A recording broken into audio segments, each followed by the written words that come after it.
Bona nit. La celebració del bicentenari de la Constitució espanyola del 1812, la PEPA, ha generat aquesta setmana un ampli debat sobre aquella herència històrica i sobre la secular confrontació peninsular entre l'absolutisme i el liberalisme. Aquella efímera experiència va tenir lloc en plena guerra contra les tropes napoleòniques. Del debat sobre aquell moment històric sol quedar fora de focus la situació concreta de Catalunya. Nosaltres, aquest vespre, hem volgut mirar de prop aquell 1812, que aquí es contemplava des de la realitat de ser, enmig de la convulsió bèl·lica, una província més de l'imperi francès. I és que 2 mesos abans de la proclamació constitucional a Cadis, Napoleó va decidir annexionar Catalunya a França. Quines implicacions va tenir aquí la implantació de l'administració francesa?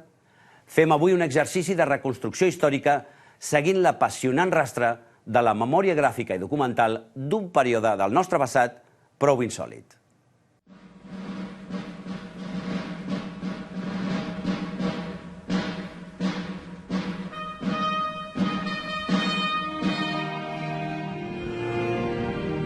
Cadis, 1812. Els diputats reunits en Corts proclamen la Constitució. És una de les més avançades del món. A Espanya regna Josep I, el germà de Napoleó, i les tropes imperials ocupen la península. Però Catalunya ja no forma part d'Espanya. Catalunya és ara una província dins de l'imperi francès. Barcelona és una de les grans ciutats de l'Europa napoleònica, com París, Amsterdam, Hamburg i Roma.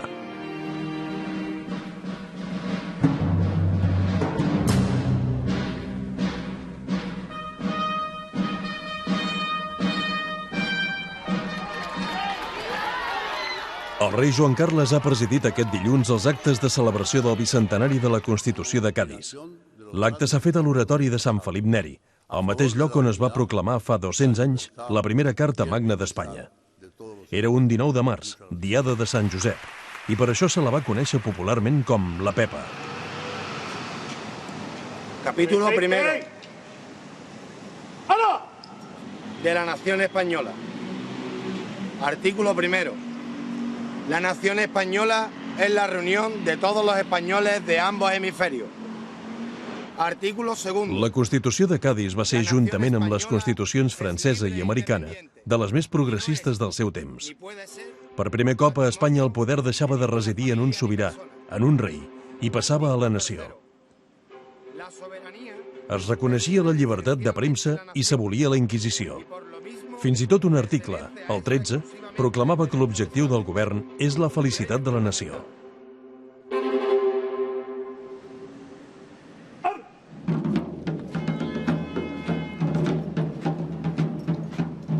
El grup més intel·ligent de les Corts van ser els liberals i llavors un grup de liberals amb el suport de bona part de la resta de diputats, incloent gairebé tots els catalans, varen tirar bastant enllà en el tema de les reformes, fins a fer una Constitució absolutament trencadora amb el que havia sigut l'evolució del país, amb l'absolutisme.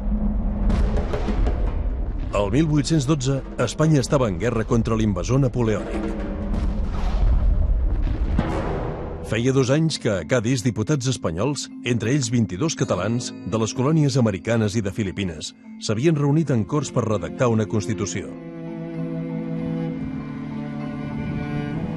Cadis era un reducte de llibertat, una península assetjada per les tropes de Napoleó, però mai conquerida. Prácticamente fue un asedio más bien de tipo formal que de tipo de fondo, porque en Cádiz no faltó de nada. La bahía la controlaba la flota española y la flota inglesa, y por la bahía gaditana llegaron todos los productos y Cádiz realmente no sufrió ningún tipo de asedio trágico como nos pueda recordar el asedio de Gerona o el asedio de Zaragoza. La Constitució es va fer en nom del rei Ferran VII, però el rei era a França, i qui regnava a Espanya era Josep I, el germà de Napoleó.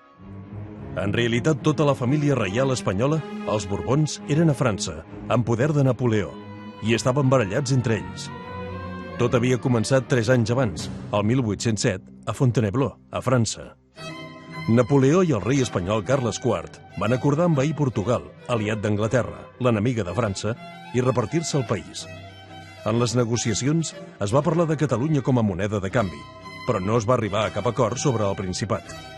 Napoleó havia intentat fer un canvi de Catalunya i la part esquerra de l'Ebre per un tros de Portugal. Va demanar a la monarquia espanyola que, a canvi d'un tros de Portugal, ell es pogués quedar un tros de la marxa esquerra de l'Ebre, incloent Catalunya.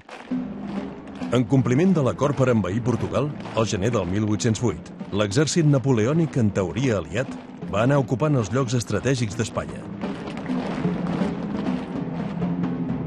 El castell de Sant Ferran de Figueres era i és la fortalesa més gran d'Europa.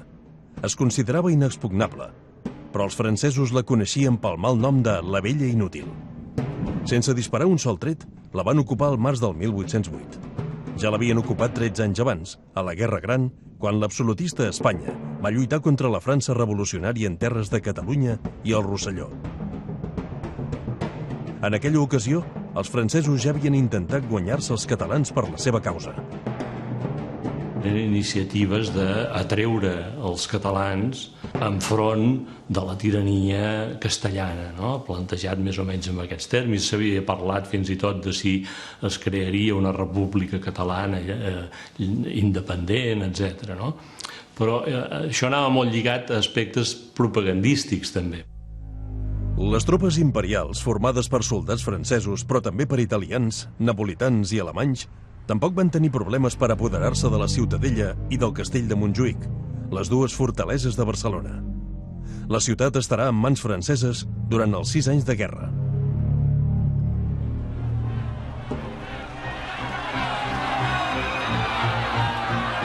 Mentre l'exèrcit de Napoleó ocupava una gran part d'Espanya sense cap resistència, a Aranjuez hi va haver un motí. Els amotinats obliguen Carles IV a abdicar en favor del seu fill Ferran VII. El nou rei, Ferran VII, només va regnar 2 mesos. Al maig del 1808, Napoleó va cridar a tota la família reial a Bayona. En las vergonzantes abdicaciones de Bayona, Fernando VII de nuevo vuelve a darle el poder a su padre Carlos IV. Carlos IV se lo da a Napoleón y Napoleón se lo da a su hermano José I. Esto parece algo kafkiano, pero que en el fondo fue así. Y de la noche a la mañana los españoles nos encontramos con que nos gobierna un hermano de Napoleón y que el rey, llamémosle legítimo en aquel momento, Fernando VII, queda retenido, secuestrado en la práctica por Napoleón en el castillo de Valencey, a unos 200 kilómetros al sur de París. La desaparició dels Borbons d'Espanya provoca revoltes populars contra l'invasor. La masia de les Ferreres, a Rellinars, al Vallès Occidental, encara manté el record de la guerra del francès a les seves parets. A la Sala Gran, una persona desconeguda, contemporània dels fets, va pintar escenes que recorden la rebel·lió de Manresa al juny del 1808. La capital del Bages, una ciutat que no havia tingut cap contacte amb els francesos, va encapçalar la revolta a Catalunya. La gent va cremar el paper segellat, el paper que es feia servir per als documents oficials. Aquest paper segellat que es rebia ja era, diguéssim, del govern francès. Cremar això era un símbol de trencar amb els francesos i de sublevar-se contra els francesos. Va ser un símbol, evidentment.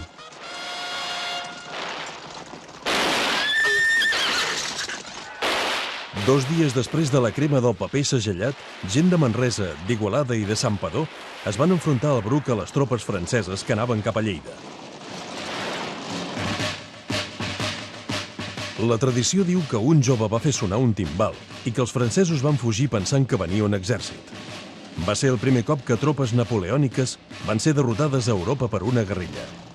La notícia es va escampar com la pólvora. Portugal, per exemple, mesos després es parlen d'aquestes accions, inclús hi ha un manifest que hi ha a Madrid també, primer, que tots volem ser catalans, és a dir, la forma de... és un missatge, tots som catalans, no? Per aquests fets d'heroïcitat, etc. A la seu de Manresa es conserven 2 estandards dels quals es diu que van onejar a la batalla del Bruc. Tots 2 tenen el grau de capità general i no poden sortir de la basílica si no és amb escorta militar. La religió va tenir un paper important en la revolta contra el francès. El paper de l'Església regular, que va ser un agitador constant contra Napoleó, presentant-lo com un dimoni, és a dir, predicant la Guerra Santa, no? aquest clergat regular sabia molt bé el que s'hi jugava, la desamortització. Juro solemnement davant dels sants evangelis que defensaré la causa de Déu i del rei Ferran VII fins al meu últim sospir. Així es parla. Al cap del sometent de Gualba he decidit que ens alcem en armes contra l'invasor sacríleg. Vinga! Un altre capellà, Francesc Rovira, que va arribar a coronel de l'exèrcit, va protagonitzar un dels cops de mà més audaços de tota la guerra. Amb 200 homes, va conquerir el castell de Sant Ferran de Figueres, aprofitant que un forner de la fortalesa li va donar la clau d'una de les portes.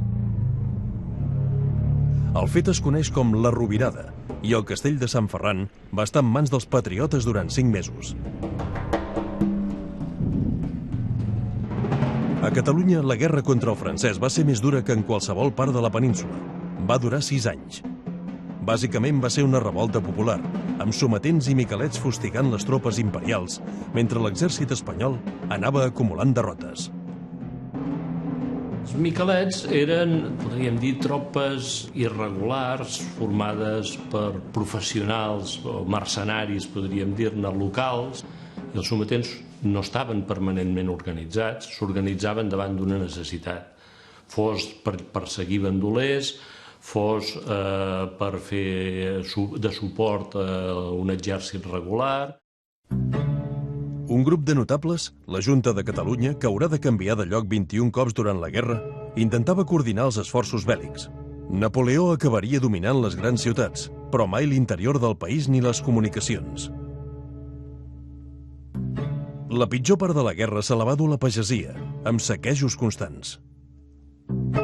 Napoleó, l'exèrcit, vivia sobre el terreny. D'alguna manera també l'exèrcit espanyol. I això implicava que uns ho feien per nom del patriotisme i altres ho feien simplement per sobreviure i això que creava, diríem, creava una decepció absolutament per part de la pagesia, que eren els que patien les conseqüències. A principis del 1808, quan van arribar els francesos, Barcelona tenia 150.000 habitants. Un any més tard, només n'hi quedaven uns 30.000. Qui va poder, va fugir. Els primers 2 anys de guerra van ser de dura ocupació militar. Un intent de conspiració contra els francesos va acabar amb l'execució dels conspiradors. Va ser una administració molt corrupta. El governador de Barcelona, el general Duesme, va permetre que el seu lloctinent, el general napolità Josep Elecchi, i l'advocat barceloní Ramon Casanova, a qui havien nomenat cap de la policia, es dediquessin a extorquir els rics. Els tancaven al castell de Montjuïc fins que pagaven un rescat. També els venien salconduits a preu d'or per anar-se'n de la ciutat. Un dels que van fugir va ser Rafel d'Amat, el baró de Maldà. Els francesos han començat a posar contribucions exorbitants sobre les cases i els convents. Tanquen a la presó cavallers, eclesiàstics i tota mena de persones que es pensen que té diners. Per això està marxant molta gent de la ciutat. Gent de la més visible. Els francesos van tornar a posar en marxa la seca de Barcelona, tancada pels Borbons, i van encunyar la pesseta. La necessitat de capital per alimentar la guerra va fer néixer la pesseta 60 anys abans del seu naixement oficial. Tots dos bàndols van fabricar moneda. Les monedes es van convertir en arma ideològica. En el cas de Barcelona, doncs, hi ha inclús l'anècdota del pare Ferrés, que quan explica aquesta missió diu, home, d'aquí 100 anys, diu segurament un estudiós no sabrà qui manava a Barcelona en aquell moment. I no anava gaire errat, perquè clar, posa en Barcelona i posa l'any i el nominal. Hi ha l'escut de la ciutat, però no diu res més, no diu si és francès, si està sota Ferran VII, etc. Per tant, era com una situació segurament una mica diplomàtica. Les seques que eren fidels a Ferran VII procuraven posar-hi el seu nom, procuraven posar també la ideologia, per exemple, per la gràcia de Déu, i posaven l'escut tradicional d'Espanya i també intentaven conservar la denominació típica pròpia de les emissions anteriors de normalitat, que eren els reales, els escudos i els maravedissos. En el cas de Girona, Ferran VII ha abreujat, i aquesta denominació, que és molt novedosa, d'un duro, que és un duro que també era una altra denominació popular a aquestes peces de la monarquia espanyola, dels reales de A8, els 8 reals, que era una divisa universal, que estaven a tota Amèrica, a les Filipines, i arribaven fins a Xina i al Japó. A finals del 1809, Girona va caure en mans franceses. Ho va fer després d'un setge brutal de 7 mesos. Els gironins es van haver de menjar els gossos, els gats i les rates. El comandant de la plaça era el general Álvarez de Castro, que va ordenar resistir com fos i va rebutjar tots els oferiments de rendició honorable que li van presentar els francesos. Quan un dels seus oficials li va preguntar on calia anar en cas de retirada, va dir: al cementiri. Des d'aleshores, els historiadors oficials han parlat de la immortal Girona. Allò que s'ha dit de la immortalitat de Girona doncs va costar 10.000 morts. I 10.000 morts és una immortalitat bastant curiosa, no? Tenint en compte que la meitat de la gent no va morir a la batalla. Va morir després de les batalles, va morir amb les epidèmies, als hospitals, amb la fam, perquè hi havia un general, que com ens l'han descrit, el general Álvarez de Castro, es va entestar amb què Déu li havia encomanat en aquesta vida morir a Girona defensant a tort i a dret la ciutat. Amb la caiguda de Girona, l'ocupació francesa de Catalunya farà un gran canvi. A partir d'ara es farà servir la política per atreure els catalans. A principis del 1810, Napoleó, descontent amb la manera com el seu germà Josep I portava la guerra, decreta la separació de les províncies del nord de l'Ebre de la resta d'Espanya. Relativament enfadat amb la gestió de Josep I, Napoleó va dir: bé, si no pots controlar el país, jo me n'agafaré un tros directament per rescabalar-me una mica dels costos que m'està costant aquest exèrcit francès destacat a Espanya. Per Catalunya, Napoleó té plans concrets. En una carta enviada al seu ministre de la guerra, dona ordres perquè s'arborin els estendards francès i català en lloc de l'espanyol i confessa la seva intenció d'unir Catalunya a França. El vencedor de Girona, el mariscal Augereau, és nomenat governador de Catalunya. En una proclama en francès i català, Augereau intenta convèncer dels avantatges de dependre de l'imperi francès. Catalans, vainqueurs d'Athènes et néopatrie, votre commerce d'Orient s'est rétabli. La patrie catalane renaîtra de ses cendres. Sense canals, sense camins, sense ports. Heu fet prodígies amb la vostra indústria. Calculeu a quin grau de glòria podeu pervenir sota el govern il·lustrat i paternal de Napoleó el Gran, el nou Carlemany.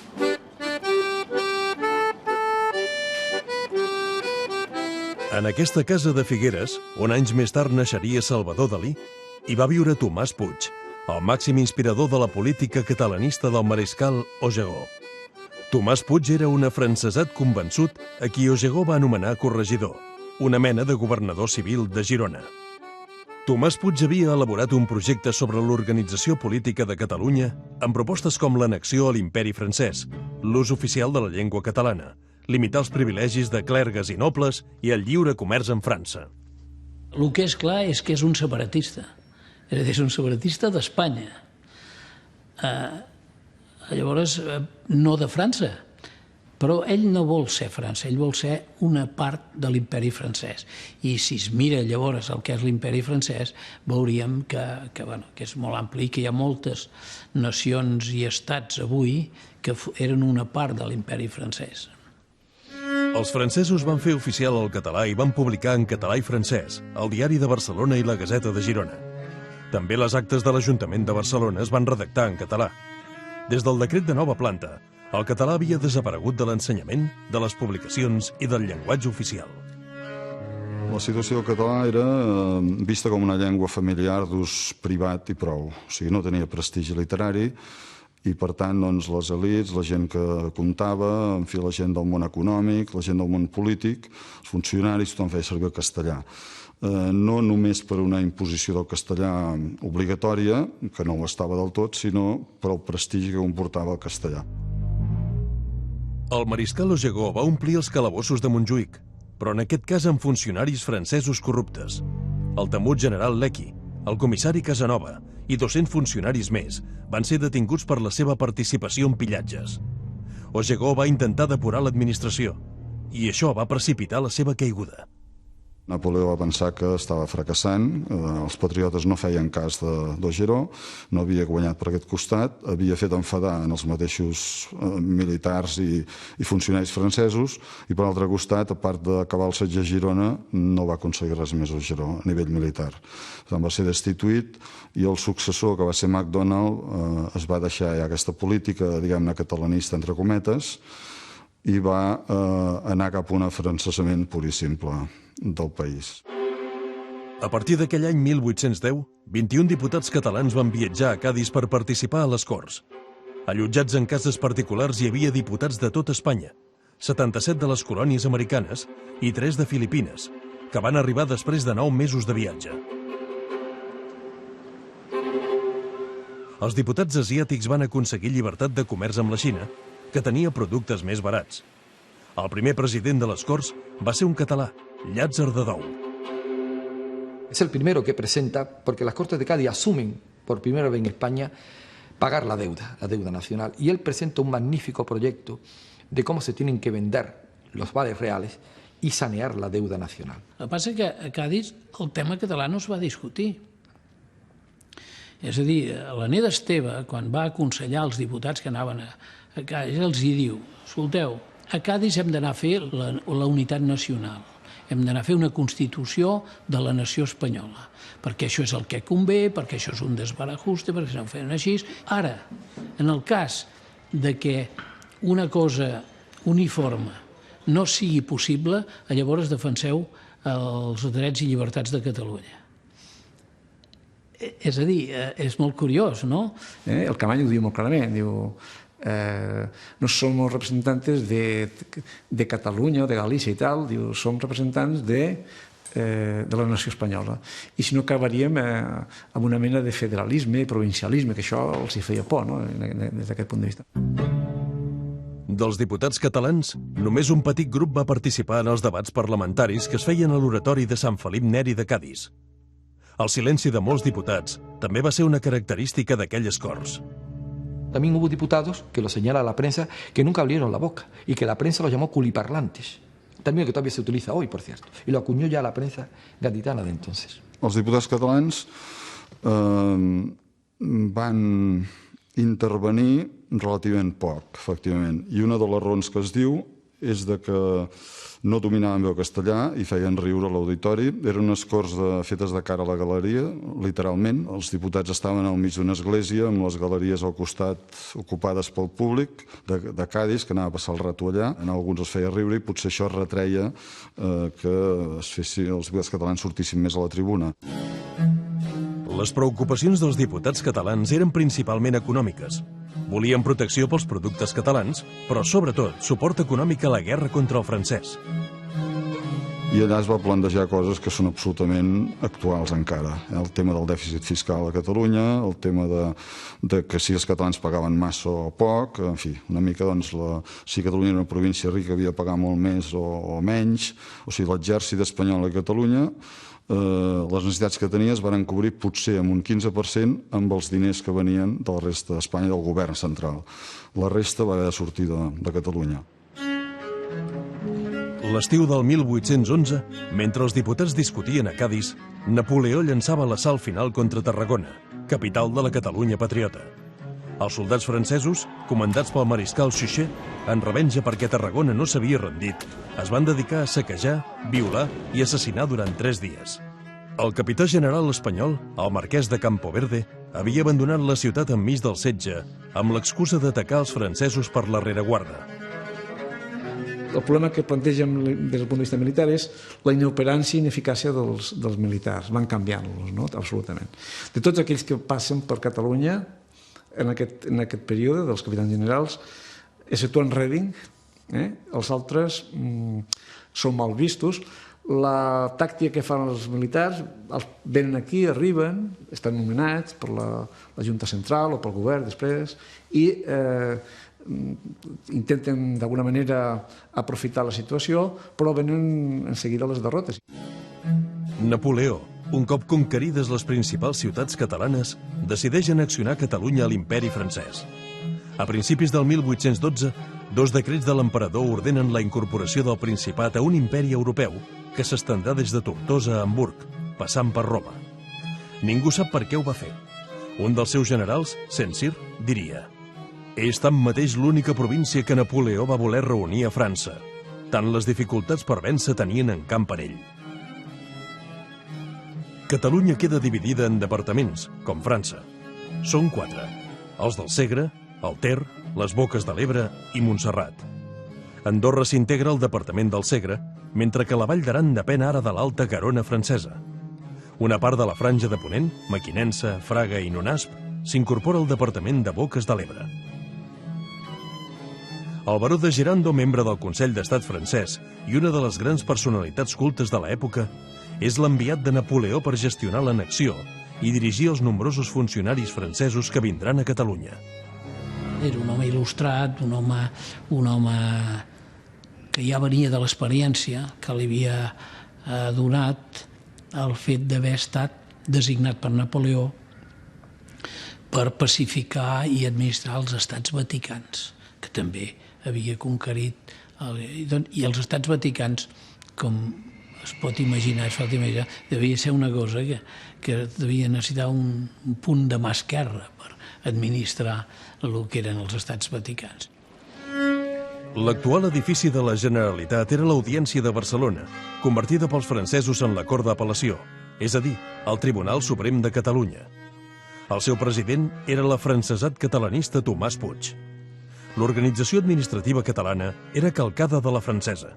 Fins i tot els alcaldes rebien el nom de meres. Una de les primeres mesures dels administradors francesos va ser encarregar la traducció del Codi Napoleònic al català.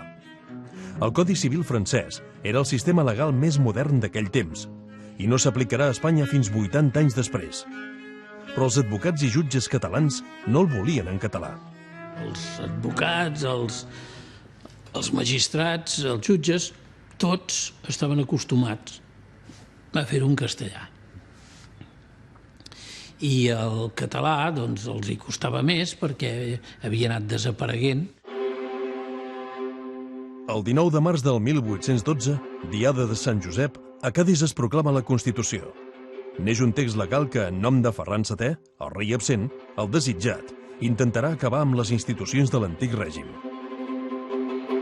La Corte de Cádiz imitan el modelo centralista francés. O sea, aquí lo que se impone es un Estado centralizado donde las peculiaridades de cada región, de cada territorio, su lengua, su territorio, sus costumbres, sus leyes, sus propios sistemas de peces y medidas quedan en segundo plano. Y esto provocó unos debates intensos en las Cortes de Cádiz. La Corte de Cádiz choca abiertamente un sentido centralista frente a un sentido que hoy llamaríamos autonomista o nacionalista. A Catalunya, malgrat l'annexió a l'imperi francès, també es proclama la Constitució. Es fa a Manresa i Vic, les capitals de la Catalunya insurgent. A la catedral de Vic, les autoritats juren el text sota la presidència de Luis Lacy, el nou capità general de Catalunya. Lacy havia proclamat: «Catalanes, echaos a desear y ya lo tenéis todo». A Vic, el general Lacy crearà la Diputació Provincial de Catalunya, una institució prevista a la Constitució, però que ell utilitzarà per intentar acabar amb la Junta Superior de Catalunya i assumir tot el poder. Els polítics catalans van pressionar les Corts i a la regència perquè destituïssin a Lacy i ho van aconseguir. Per tant, Lacy va ser cap superior polític molt poc temps i després, tal com volien els polítics catalans, va dividir-se els poders, va continuar havent-hi i amb molta més intensitat que abans una divisió de poders entre polítics, càrrecs polítics i càrrecs militars. El 1812 va ser l'any del començament del debilitament de Napoleó. A l'estiu va llançar la Gran Armée contra Rússia. La meitat dels seus soldats a la península van ser enviats al front rus. Al desembre, el seu invencible exèrcit va ser derrotat. I aquell mes, el duc de Wellington, que serà el seu botxí 3 anys més tard a Waterloo, és nomenat a Cadis generalíssim de l'exèrcit anglo-espanyol. L'exèrcit espanyol fins al 12 no té un cap militar, que és el Wellington, quan es nomena el desembre. Per tant, una guerra que no hi ha un cap, sinó que hi ha moltes baralles i dissensions internes. Per tant, era difícil guanyar la guerra. El 1813, la zona de Girona va ser, per la situació bèl·lica a la resta del país, el lloc on l'afrancesament va ser més intens. Els funcionaris, que depenien del Ministeri de l'Interior i no de Defensa, van intentar fer millores en infraestructures, educació i beneficència. Van intentar instaurar, per exemple, a la ciutat de Girona, un règim infinitament més avançat del que era per aquell temps. És la primera vegada que hi ha un servei d'escombraries, és la primera vegada que hi ha recollida d'escombraries, per exemple, que el riu es tracta higiènicament per assegurar la seva salubritat, és el moment en què apareixen els hospitals, milloren molt, hi ha serveis socials, la primera vegada que hi ha un parc de bombers, és a dir, instauren allò que instauraven a per tot arreu a l'imperi francès. El Parc de la Devesa de Girona, tal com el coneixem avui dia, és obra dels francesos. Els funcionaris civils estaven convençuts que la seva administració havia de procurar el progrés per als catalans i alleugerir-los del pes de la guerra. Per això no van escatimar les crítiques a París sobre la conducta dels seus propis militars. Els militars francesos a Catalunya es varen sentir menystinguts, van dir nosaltres hi posem els morts, hi posem la força militar, cobrem menys que ells i a sobre ens denuncien. Varen començar aquests militars a pressionar contra els administradors, van començar a fer la vida impossible i van haver-hi entrevistes tumultuoses entre el baró de Gerando i alguns d'aquests administradors amb Decaen i els alts militars francesos d'aquell moment. En algun moment algun d'aquests militars va desenvainar el sabre i va amenaçar l'administrador amb el sabre. La tensió va pujar molts punts i davant d'aquesta situació els mateixos administradors van veure que no hi havia res a fer aquí. Al març del 1814, Ferran VII, el desitjat, és rebut a la línia del Fluvià per Francisco de Copons, el capità general de Catalunya número 16 des que va començar la guerra. Ha entrat menjant-se un pollastre rostit, segons testimonis presencials. Napoleó ha tornat la corona al Borbó, després que la situació se li ha girat en contra a tota Europa. Les tropes napoleòniques han abandonat Espanya, tot i que continuen a Catalunya.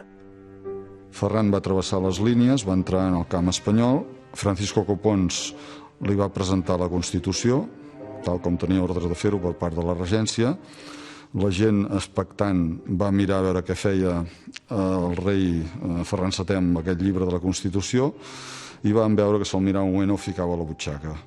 I llavors això per alguns va simbolitzar una miqueta el que podria venir en el futur. Pels catalans va ser una pèrdua. No vull pas dir que havien d'haver guanyat els francesos, però aquella guerra, tal com es va acabar, que va ser amb Ferran VII entrant per al Fluvià, anant a Girona, que se li va fer un rebament mai vist, tothom plorant pel carrer, i va passar de llarg per Barcelona, per no aturar-se a Barcelona, i quan va ser al País Valencià va decretar el retorn de l'absolutisme, l'anul·lació de la Constitució de Cadis. Tomàs Puig, l'afrancesat federalista, va sortir per la frontera en el moment que entrava Ferran VII. Va tornar 3 anys després per recuperar les seves terres i casar-se amb una filla de Rupià, Josepa Valls, que era 32 anys més jove. Mai més es tornaria a ficar en política. Els francesos van deixar Barcelona el 29 d'abril del 1814. Napoleó ja havia abdicat. Ferran VII està a punt de derogar la Constitució de Cadis. En un dels seus últims informes a París, el cap de la policia, Beaumont de Bravisac, reflexionava sobre el futur dels catalans. Seran espanyols? Molts se sentirien molestos. Seran francesos? Hi hauria molts descontents. Restaran independents? Aquesta situació afalagaria llur vanitat. Però els més previnguts senten que són massa febles per formar sols un estat sobirà. Deixeu als catalans un fantasma d'independència. La província aviat serà pacificada.